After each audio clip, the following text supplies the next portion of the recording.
Jika anda seorang penabung emas di akaun Gap, cara menabung yang paling best ialah menabung secara auto.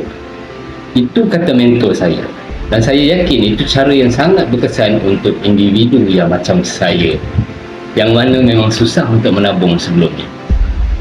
Pilih secara auto ni memang sangat sesuai dan kena dengan konsep simpanan paksa 10% pendapatan. Bila kita aktifkan secara auto, setiap kali gaji atau keuntungan perniagaan, sistem dah siap potong pendapatan tu pergi ke tabungan emas.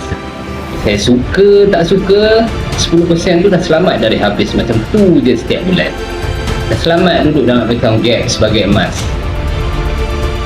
Dan pada saya, ketua ni memang best lah. Setiap bulan jumlah simpanan emas bertambah, ditambah pula dengan nilai emas itu sendiri.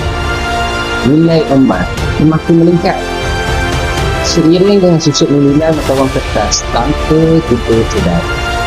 Siapa yang tak suka kita tengok hasilnya? Betul tak? Konsep simpanan paksa 10% pendapatan setiap bulan ni mendatangkan kesan yang positif pada saya. Menjadikan saya lebih berdisiplin tentang menabung, dan secara tak langsung saya jadi suka nak menabung lagi dan lagi.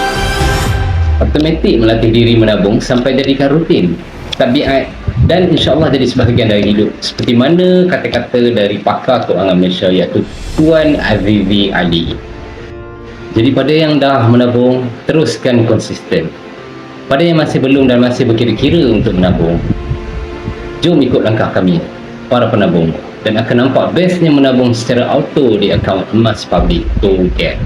Saya sedia bimbing anda secara percuma. Mulakan simpanan emas dengan cara yang mudah, murah dan selamat. Saya adalah dealer public di bawah rangkaian G100 di bawah mentor Tuan Muhammad Zulkifli bin Syafi'i.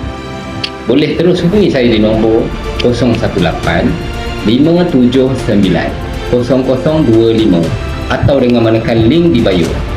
Assalamualaikum.